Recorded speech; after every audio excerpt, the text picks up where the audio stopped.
lalabas po kasi yung ahas doon. Sa may gilid po namin ng bahay. Sa may gilid yung bahay. Kasi may anak pa akong maliit. Opo, delikado yan. So yung cobra nasa gilid lang ng bahay. Opo, dito sa ganito pong daan. Sa may pathway po. Opo. Tara. Gulin yung barita. Ito. Sige.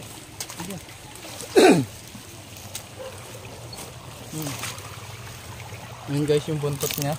So pwede na natin. Dadali ninyo yung sa CR. Aba, para mga...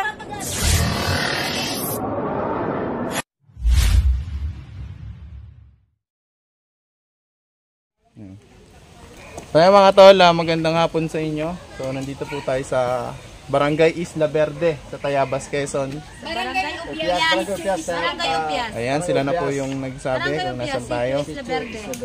Ayan, Barangay Upias. Isla Verde. Sitio Isla Verde, Tayabas, Quezon. Ayan. So kayo po ay CCW. Kami po ay nag-a-assist dito sa bayan ng Tayabas kung meron pong yan, katulad po ninyo. Tapos kung meron pong may mga nililibing, yung may mga ano po yung mga kapulisan, kami po ay sinasabihan din nila. para pong police hotline dyan. Opo. Police hotline yan. Wala si Bukod pa po kayo sa police hotline. Opo. Mga kasamahan din po namin, pero kanya-kanya pong grupo. So yan, mamaya na po tayo kumain. Check po natin muna yung area. Saan po ba nakikita yun? Nasaan si Kuya? Wala nga si Tuto, oh. Wala ka naman. Nandito daw kanina eh. Nawala. Dito yata nakuha yung ano. Yung cobra. Saan po nakikita yung nawawala? Yung dito. Ayan guys, may nakikita silang cobra dito. So, dahil siyempre, dahil sa takot, ay kailangan po natin Doon. Mamaya na daw sila kakain. mamaya na po tayo.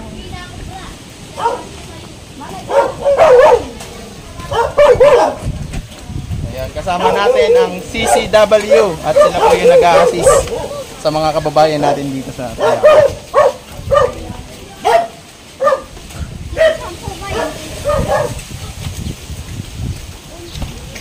Ano ibig sabihin ng CCW? Citizen Crime Watch. Kasama natin Tayabas na... Chapter. Sino bang flowers eh? Ano ibig sabihin pa? Ano ibig sabihin? Citizen Crime Watch, Tayabas Chapter. Kasama po namin yung dating police hotline. Pero sa amin na rin po sila, kasamahan na rin po namin sila ngayon. Nag-CCW na rin po sila.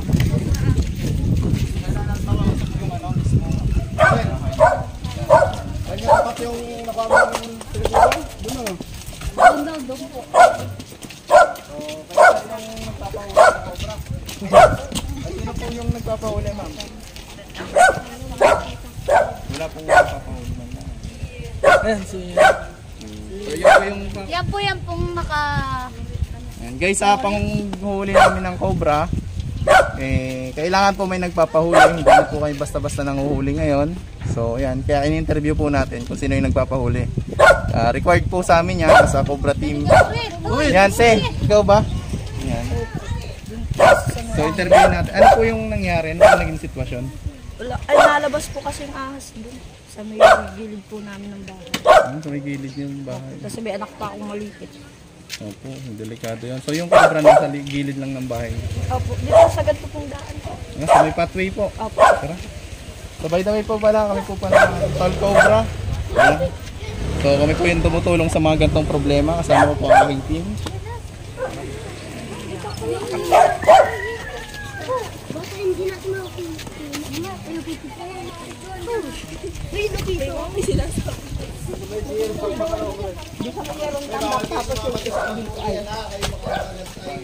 Doon sa may CR ba sir dyan? Yung may bakanteng bahay na ginawa. Oo, pati sa may kay Nanay Julia. Yung palikod ko kayo. Wala naman problema lang. Gusto nyo malaking ahas na nakikita. May ipa ganitong mga ano ay na mamahinga lagi sa doon sa may ilalim ng CR. Ayan guys, natutukoy po nung babae kung saan po yung lungga ng cobra. Ano po? Saan po te? Nego nga bro.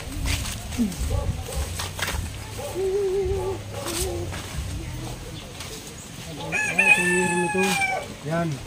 Ganyan ngayon, nasigurado na dyan. Yan na po, nakakahirap akas. Ay, asan po yung balat? Nagpicture po. Naiwala na po nila. Ay! Madulas. Padulas po talaga diyan. Masahan. Ako, sa video. Ano? Ito. Madulas nga din.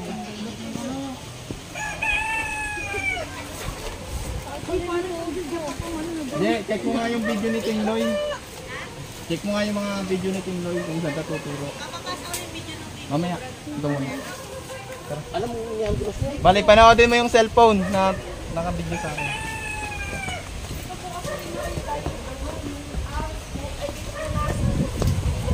Ito po na pasok yung ahas. Kasi yung balat niya nandito lang. Paano nyo nalaman na cobra te? Hindi ko, sabi lang po nila, cobra daw po. Cobra po sabi nila. Hindi nila ako marusat tumingin ako. Ayan guys, so kailangan nating EG boy! Kalkal! Ayan, so yung mga kasama po namin, dapat po ay naka-boots. Huwag po masyadong...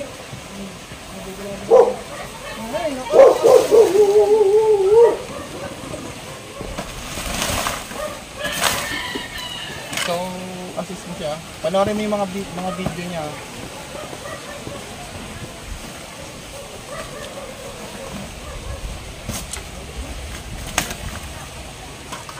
Ito daw yung muna nakatira yung cobra. Tinutukoy nung ay.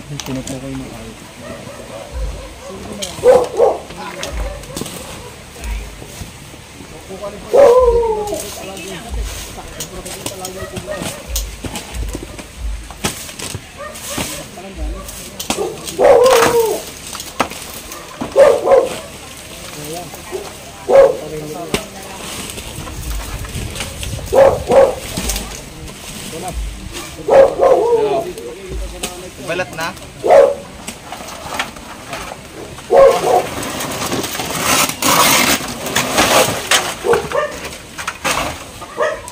Yung mga yero po natin, kailangan po nakasandal para po hindi tira ng cobra.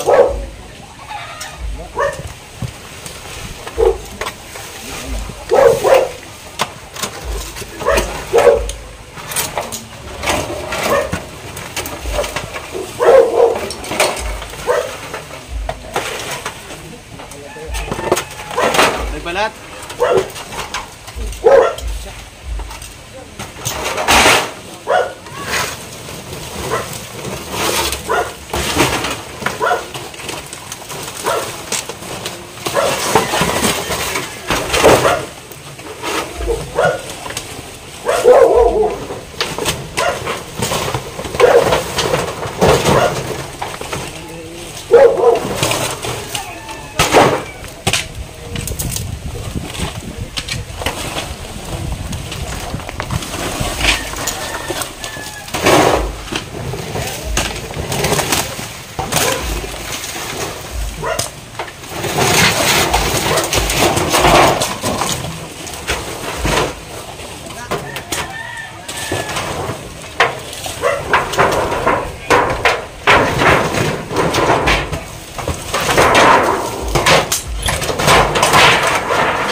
May mga daga, guys. Dito, tingnan mo yung camera para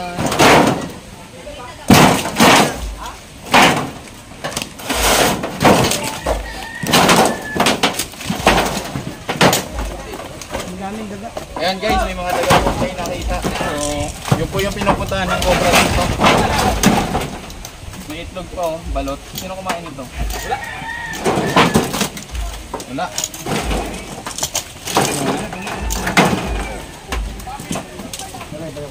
Magboy ito dala. Dala at may kasamahan pa yan.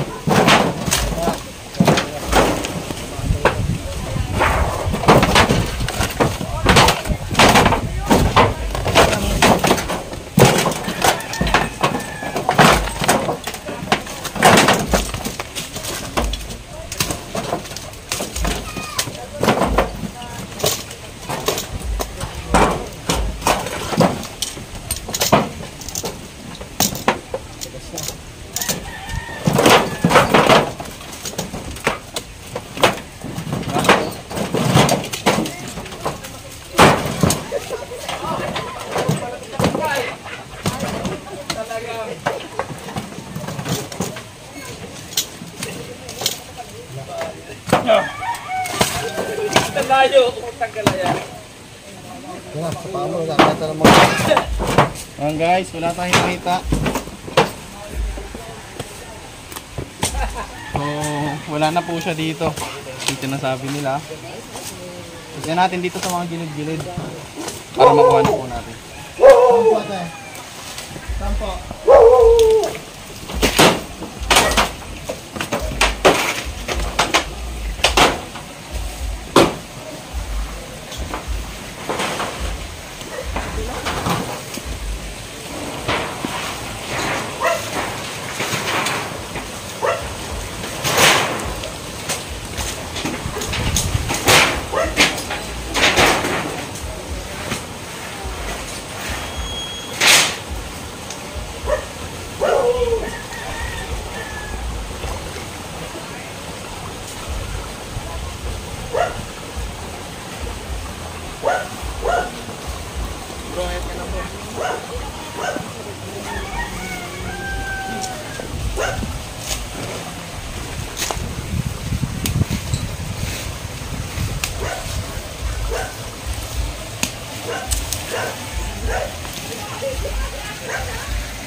So yung mga tol, ito yung napili niyang tirahan kasi malapit sa ilog at maraming naninirahang palaka. So kung makikita natin kanina, meron din mga daga. Ayun po yung nagiging source of food nila. Iiwasan po nating magtambak ng mga bagay na dinadaga nang sa ganun hindi po tayo punta ng mga cobra. Punta po tayo doon.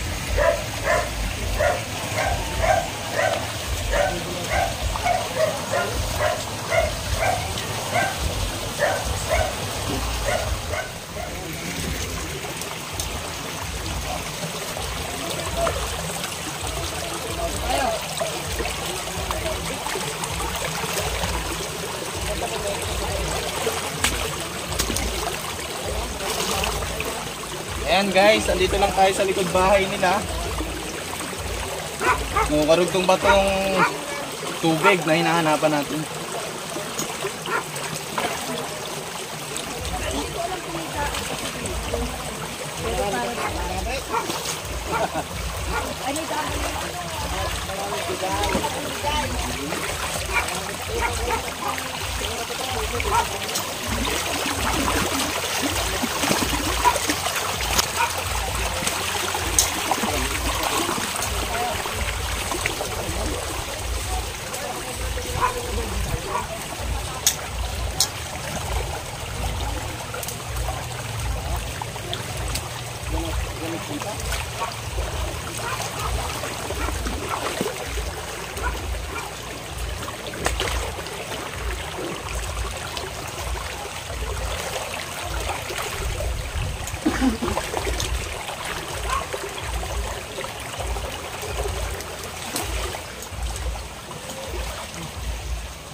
Gulin yung barita.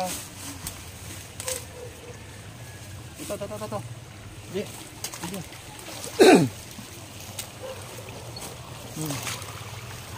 Ayan guys yung buntot niya. So pwede na natin yung dukutin.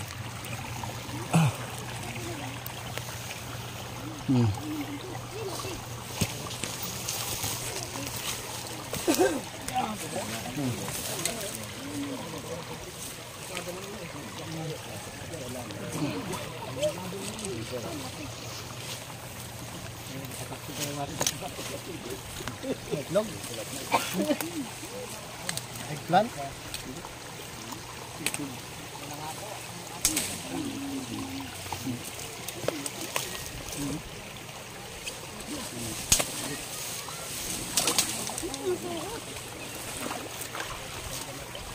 akin itong bato ko.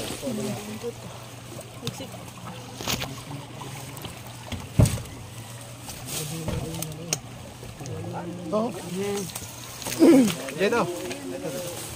Hawakan mo nga, ayusin ko lang yung bag.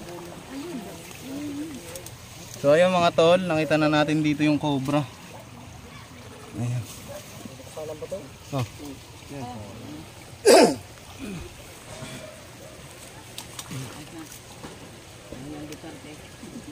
Ano, laki. Ayan na. Nasa tubig. Yo! Pagkalaki. Ay, ang haba. Parang kapatid yan ng ano. Ay, siya.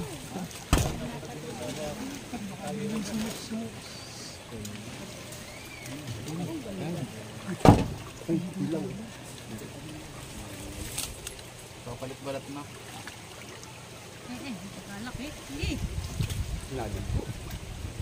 Nagpipiknik at nalilinig. Binabanan. Ang video mo. Nakahuli na dito ka. So ayan mga tol. Ayan siya. So magpapalit na siya ng balat. Ayan.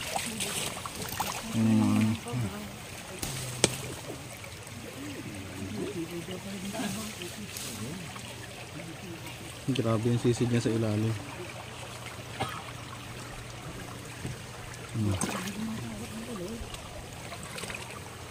Naipit na. Napakan.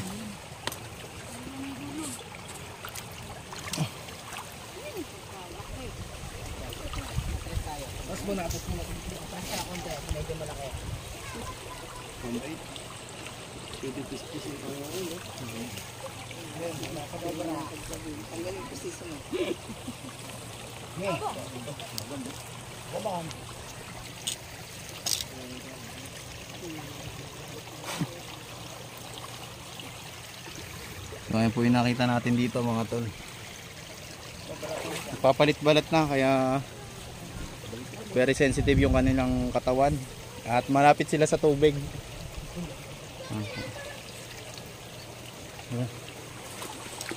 Nang sa ganun po pag hinubad nila ay mabilis pong hubarin, hindi po sila sasaktan, kaya medyo masela po yung katawan nila. Natin ba mga sawa? 1-0.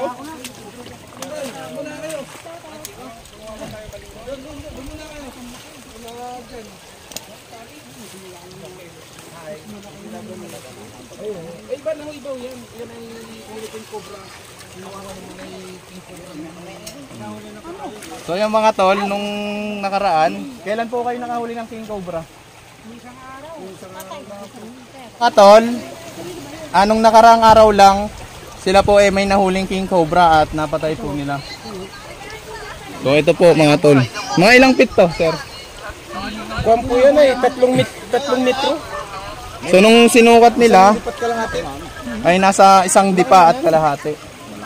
Laki ng So malaki na po yung nakuha nila. So malamang din na ayun ang pinupuntahan ng mga King Cobra dito sa kanilang lugar. Tara, maningin pa tayo dito.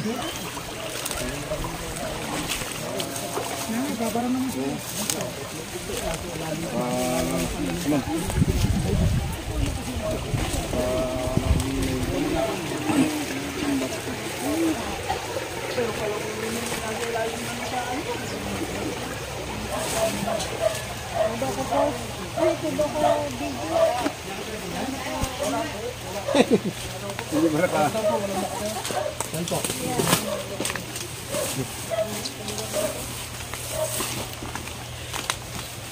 So may nakikita rin dyan, sir. Meron din yung nakikita ko dito ng naliban ay. Yung mga naliban din. Bro, flashlight ko. Yung yun na.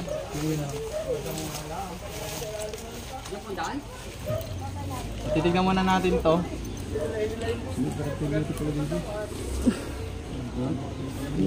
Ayan guys, titignan muna natin yung tambak dito. Sirat, ay iba nang huli ito. Laba, mamas ito daw. May kinasita dito. Ay, Hindi pala cobra, dengue. Mayroon po din. Ano, ano. Ayaw, ito na lang. Picture si Idol. So mga tol, isang paunawa. Di ba tayo guys? Gawa ng aso. Ito kaya mga bata, dali, sino sa Sama kayo doon. Sama doon. Sama doon. Bilis. Doon kayo, laylay, dali. Wala na dyan? Lapit kayo. Diyan kayo. Ako'y bata. Dito, dito. Tino, doon ka. Bata is bata. Sa una. Dito, wala dito. Nakit kayo ba? Mga bata lang.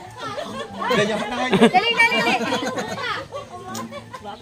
Ayan guys, sa YouTube channel natin, hindi lang po yung mga adult yung nanonood. Kaya po, paunawa po sa mga mere-rescuehan natin na iwasan po nating magmura sa vlog at magsalita ng mga hindi kaya yung salita tulad ng mga malalaswang bagay mga tol. So mahirap po kasi mag-edit at isa pa sa mga magulang po nanonood patnubayan po natin ang ating mga magulang na wag po kaming gagayahin dahil hindi po biro yung aming ginagawa, baka po gayahin ng ating mga anak. Ayan. So mga bata, wag nyo kaming gagayahin ha. Sagot. 1, 2, 3, go. Ayan. At sa mga batang nanonood mga tol, wag niyo po kaming gagayahin kasi may napanood po ako na viral video na nanghuli siya ng cobra, hindi naman dito sa atin. Pero kahit na guys, wag niyong gagayahin dahil buhay po ang pwedeng maging kabayaran sa bawat pagkakamali. So tuloy po tayo. Baliktad sabi mo. Bakit? Sabi, patnubayan ng mga magulang. Ayun na yun, wala na. Happy birthday pala. Wala ako ang may birthday. Sino may birthday? Anniversary! Sa huli ka. Kakanta tayo. Happy birthday! Wala, huy. Ba't pinalakad?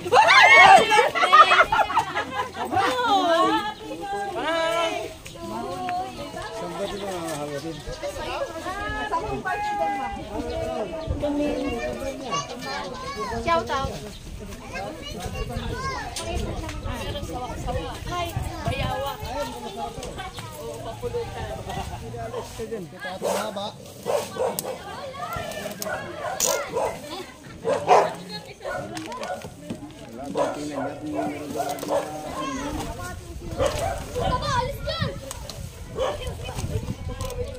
Okay, tapos na.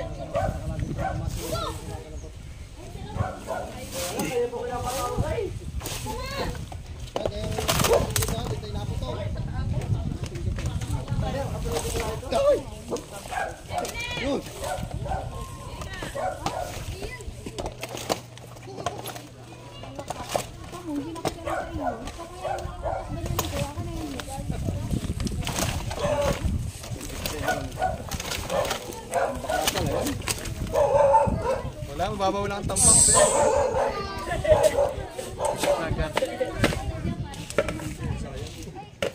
Ayan. Wala po ba ngayon dyan mga bote-botega na mapatignan? Wala ng tao. Mayroon pag patay na walang tao. So, mababaw po yung tambak. Walang natira. Pag may tao po, pwede po yun.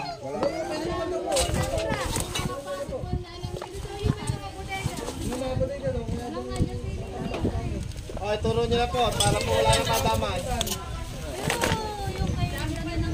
Turo nyo na po kung nasaan nyo nagtatago. Kasi po, pag po kami naghahanap, nakakalat ang tambak. Kaya kailangan po natin yung may-ari. O kaya may pahintulot ng may-ari. So ayan mga tol, may pinapatignan pa sila dito. Sir, ano yung ano dito? Sino po? Ito ikaw. Sino mo lang nakatayo dito? Sir, ano yung sitwasyon dito? Ano yung mga napapansin? May minsan dito sir na ano ay, may ingay yung aso na parang bakit takot na takot sila doon sa nakikita nila. Ngayon, may pagkakataon ganun. So yung mga tol, May dalawang manok na po na namatay dito eh. Dalawang Hindi manok? namin alam kung ano yung manok. May manok na namatay. ayan mga tol, ang mga aso kasi alam nila yung cobra. So alam nila na snake yun.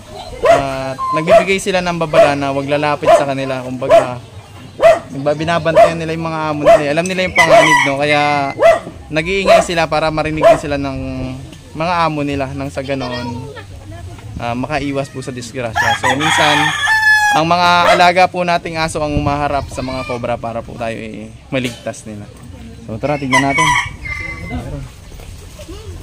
Uy, ang daming pera oh.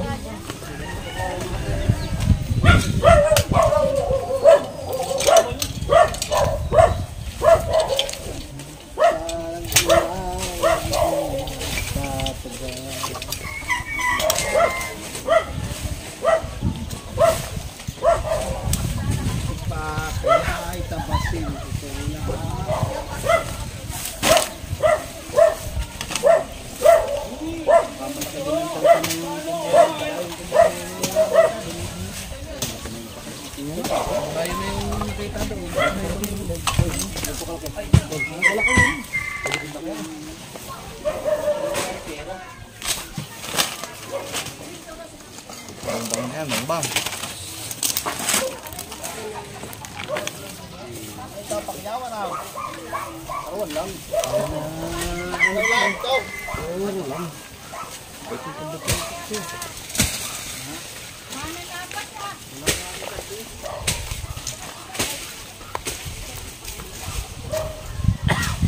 Ayan.